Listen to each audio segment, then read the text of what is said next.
नमस्ते दोस्तों, मैं डॉक्टर अनीता और मेरे चैनल पर आप सभी का स्वागत है। और आज हम साहित्य का या पद्य का महत्वपूर्ण बिंदु छंद के बारे में अध्ययन करेंगे। सबसे पहले जानते हैं छंद शब्द की व्युत्पत्ति एवं अर्थ। छंद शब्द संस्कृत की छद धातु में असुन प्रत्यय के जुड़ने से बना है।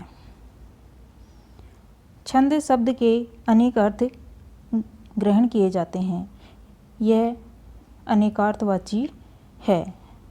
इसका अर्थ देखें तो छंद शब्द का अर्थ है बांधना, प्रसन्न करना, फुसलाना, आच्छादित करना, कामना या आकांक्षा करना, अक्षर संख्या का परिमाण करना आदि।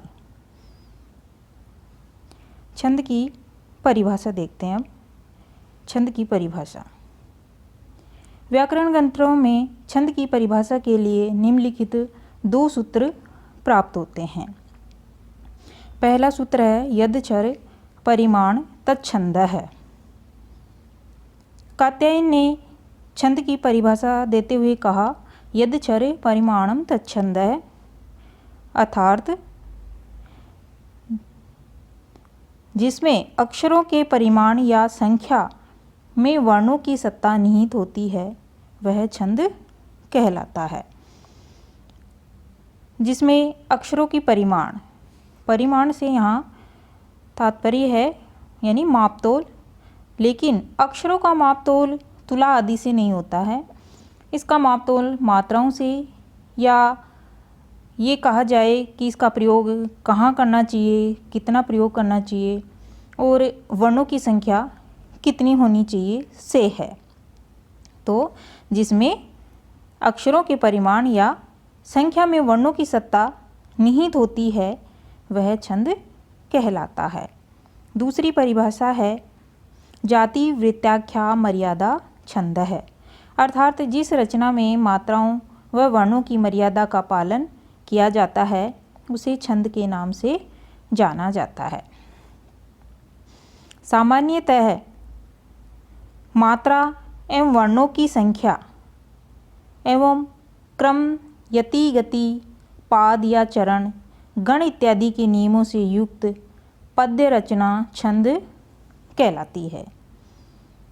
अब इसमें देखिए कि जो चौपाई छंद है, चौपाई छंद में एक चरण में कितनी मात्राएं होती है? 16 मात्राएं होती है। तो ये तो इसका चरण हो गया कि एक चरण में 16 मात्राएं होती हैं। और क्रम इसके अंत में, चौपाई छंद के अंत में गुरु के बाद लघु न हो, गुरु के बाद लघु न हो, यानी कि लघु लघु आ सकता है, गुरु गुरु आ सकता है, लघु गुरु आ सकता है, लेकिन अंत में लघु नहीं होना चाहिए। ये इसका क्रम का नियम है। अभी यति को देखें तो यति जैसे गीतिका छंद है, उस गीतिका छंद में मात्राएं तो 26 होती है, लेकिन 14 और 12 मात्राओं पर यति होती है। तो अब गति को देखते हैं तो इस गीतिका छंद में ना तो 14 के बीच में और ना 12 के बीच में रुकेंगे, तो ये इसकी गति हो गई। तो इस तरह से मात्राएं, वर्णों की संख्या एवं क्रम, यति, गति, पाद या चरण, गण इत्यादि के नियमों से युक्त पद्य रचना, गद्य नहीं, रचना कैसी? पद्य रचना क्या कहलाती है? छंद कहलाती है। अब छंद की पृष्ठभूमि। छंद शास्त्र भारतीय आर्य भाषा परिवार की अत्यंत उपयोगी तथा प्राचीनतम भाषा है। इसका प्राचीन नाम छंदो विचिति है। छंद शास्त्र का प्राचीन नाम क्या है? छंदो विचिति है। वेद के 6 अंग हैं और हमारी भांति वेद को पुरुष के रूप में कल्पित करती है। वेद रूपी पुरुष को के जो कल्पित अंग हैं वो कौन कौन से हैं, और वो वहाँ पर हमारे मनुष्यों ने जो 6 अंग वेद के माने हैं वो हैं शिक्षा, छंद, व्याकरण, ज्योतिष निरुक्त और कल्प। तो इस तरह से इनकी व्याख्या करते हुए ये कहा गया है कि छंदः पादो तु वेदस्य। इस कथन के अनुसार छंद शास्त्र को वेद पुरुष का पैर अंग माना है। तो जिस प्रकार हम पैरों के बिना एक स्थान से दूसरे स्थान पर गति नहीं कर सकते, उसी प्रकार जब तक छंद का ज्ञान नहीं होगा, जब तक गति लय तुक का ज्ञान नहीं होगा, मात्रा और वर्णों का ज्ञान नहीं होगा, तब तक हमारी किसी भी साहित्य में गति नहीं हो सकती। यदि साहित्य में हमें गति करनी है तो हमें छंद को जानना आवश्यक है। तो वेद के जो 6 अंग हैं वो इस प्रकार हैं। देखिए, जो सट वेदांग माने गए हैं और इनके जो वेद रूपी पुरुष जो कल्पित अंग माने गए हैं, वो इनको देखेंगे कि सबसे पहला अपना वेद है शिक्षा। शिक्षा का जो वेद रूपी पुरुष अंग माना गया है या कल्पित अंग माना गया है वो है नाक। दूसरा है छंद। छंद का वेद रूपी पुरुष अंग पैर है। व्याकरण। व्याकरण का वेद रूपी पुरुष अंग मुख है। ज्योतिष। ज्योतिष का आँख है। निरुक्त। निरुक्त का कान है। और जो छठा वेद रूपी पुरुष का अंग है कल्प, जो छठा वेद रूपी पुरुष है उसका अंग है हाथ। तो इस तरह से हमारे व्याकरण में जो सट वेदांग माने गए हैं या 6 अंग वेदों के माने गए हैं वो कौन कौन से हुए? शिक्षा, छंद, व्याकरण, ज्योतिष, निरुक्त और कल्प। वैदिक साहित्य के अंतर्गत भगवान ब्रह्मा तथा लौकिक साहित्य के अंतर्गत आचार्य पिंगल छंद शास्त्र के आदि प्रवर्तक माने जाते हैं। अब देखिए, वैदिक साहित्य के अंतर्गत तो कौन? भगवान ब्रह्मा। और लौकिक साहित्य के अंतर्गत जो पिंगल हैं, आचार्य पिंगल, वो छंद शास्त्र के प्रवर्तक माने जाते हैं। छंद शास्त्र को लिखित रूप प्रदान करने वाले सर्वप्रथम विद्वान आचार्य पिंगल ही माने जाते हैं। सबसे पहले लिखित रूप किस आचार्य ने प्रदान किया? छंद शास्त्र को पिंगल ने। इनके द्वारा रचित छंद सूत्र रचना छंद शास्त्र सर्वप्रथम रचना मानी जाती है। अब जानते हैं छंद शास्त्र से संबंधित प्रमुख रचनाएं। देखिए, जो कंपटीशन के एग्ज़ाम होते हैं उनमें बहुत बार हमारे जो रचनाएं हैं उनके बारे में भी हमें पूछ लेते हैं और उनके जो प्रवर्तक हैं, रचनाकार कौन हैं, इस तरह के क्वेश्चन भी हमारे आ जाते हैं। तो सबसे पहले जानेंगे कि संस्कृत भाषा में रचित रचनाएं कौन सी है जो छंद शास्त्र से संबंधित है। इनमें पहली है छंद सूत्र, जिसके प्रवर्तक माने जाते हैं आचार्य पिंगल।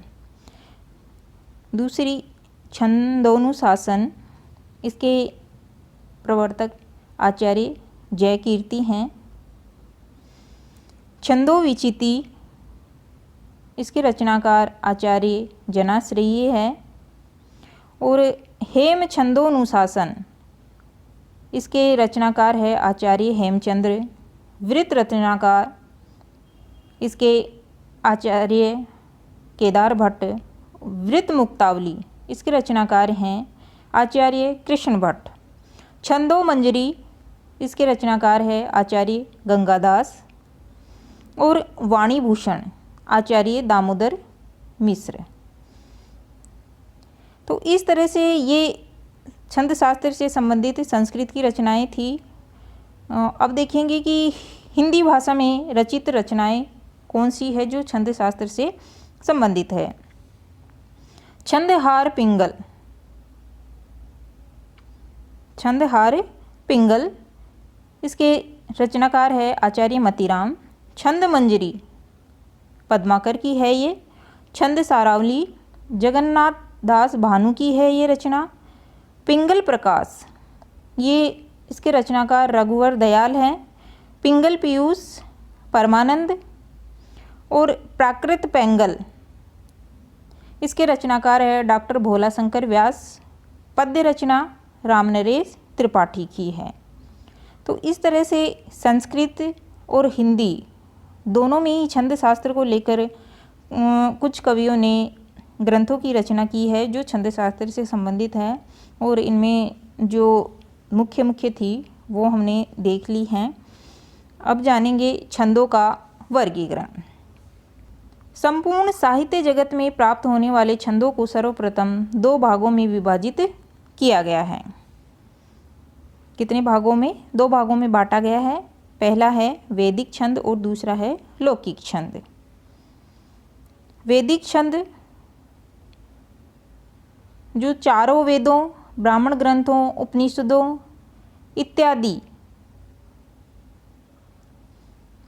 इत्यादि में प्राप्त होने वाले छंद वैदिक छंद कहलाते हैं। इनकी जो कुल संख्या है वो 7 मानी जाती है।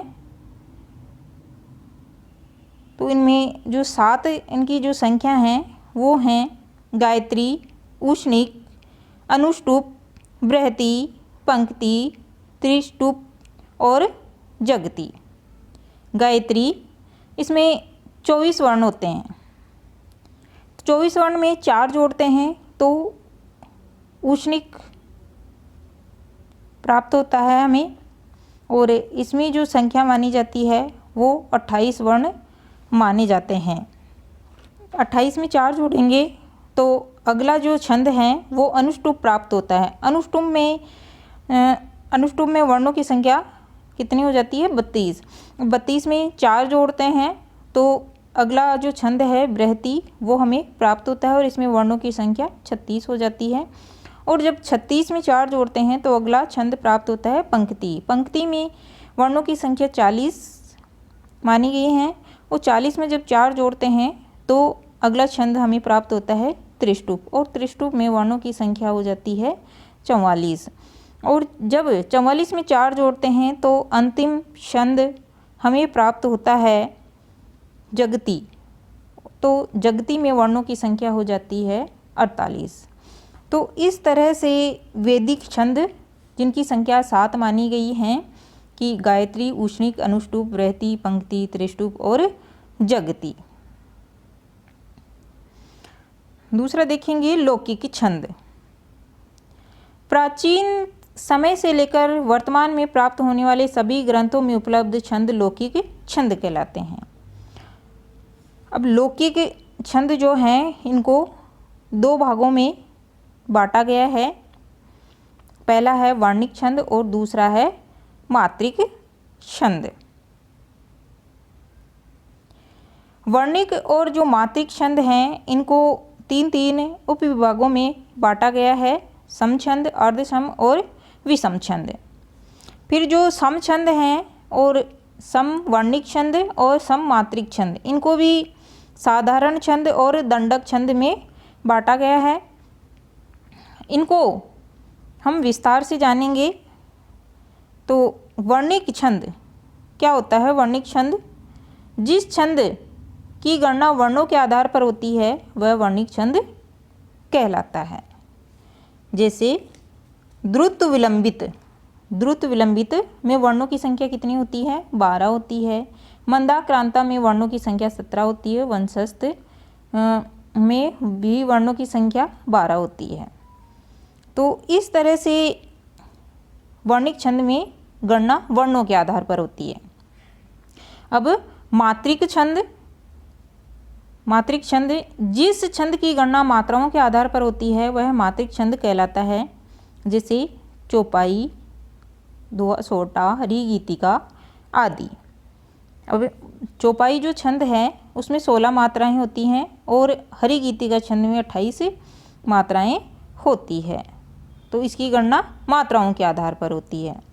सम छंद जो मात्रिक और वर्णिक छंद थे उनको 3 उप भागों में बांटा गया था। उनमें पहला है सम छंद जिन छंदों के चारों चरणों में वर्णों अथवा मात्राओं की संख्या समान होती है।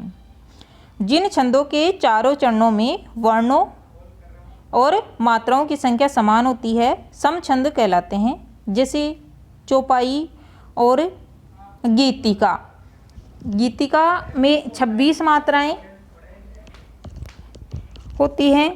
सम छंद, अर्ध सम छंद, जिस छंद के पहले, तीसरे, दूसरे, चौथे चरणों में मात्राओं अथवा वर्णों की संख्या बराबर होती है उसे अर्ध सम छंद कहते हैं, जैसे दोहा और सोरठा। दोहा में पहले और तीसरा जो चरण है यानी विषम जो चरण है उसमें मात्राएं बराबर होती हैं और जो दूसरा और चौथा सम चरण है उसमें मात्राएं बराबर होती हैं, यानी ये अर्ध सम छंद कहलाता है। और जो सोरठा होता है वो इसका उल्टा होता है, दोहे का। इसी तरह विषम छंद, जिस छंद में 4 से अधिक 6 या 8 चरण होते हैं और उनमें मात्राओं अथवा वर्णों की संख्या भिन्न होती है, विषम छंद कहलाते हैं, जैसे छप्पय और कुंडलियाँ। अब जो छप्पय छंद है इसमें 4 चरणों में तो रोला छंद होता है तथा 2 चरणों में उलाला छंद होता है। तो इस तरह से जो विषम छंद होते हैं उसमें 4 से अधिक 6 या 8 चरण होते हैं। साधारण छंद, साधारण छंद में वर्णिक छंदों के अंतर्गत प्रत्येक चरण में 1 से 26 तक की वर्ण संख्या वाले छंद तथा मात्रिक छंदों के अंतर्गत प्रत्येक चरण में 1 से 32 तक की मात्रा संख्या वाले छंद साधारण छंद कहलाते हैं। साधारण छंद कौन से होते हैं? वर्णिक छंदों के अंतर्गत तो वर्ण कितने होनी चाहिए? 1 से 26 तक, तब तो वो साधारण छंद है। और मात्राएं कितनी होनी चाहिए? 1 से 32 तक मात्राएं हैं तो वो छंद कैसा है? साधारण छंद है। इसी तरह दंडक छंद, वर्णिक छंदों के अंतर्गत प्रत्येक चरण में 26 से अधिक वर्ण संख्या वाले छंद तथा मात्रिक छंदों के अंतर्गत प्रत्येक चरण में 32 से अधिक मात्रा संख्या वाले छंद दंडक छंद कहलाते हैं। अब दंडक छंद में वर्णिक छंदों के अंतर्गत तो 26 से अधिक वर्ण होनी चाहिए और मात्रिक छंदों में 32 से अधिक मात्राएं हैं तो वो कैसा छंद माना जाएगा? दंडक छंद माना जाएगा। तो इस तरह से दोस्तों आज हमने छंद के बारे में जाना और मैं आशा करती हूँ कि आप सभी को अच्छे से समझ में आया होगा। तो मेरे द्वारा बनाए गए वीडियो अगर आप सभी को पसंद आते हैं तो प्लीज़ इनको लाइक, शेयर और सब्सक्राइब कीजिए। धन्यवाद।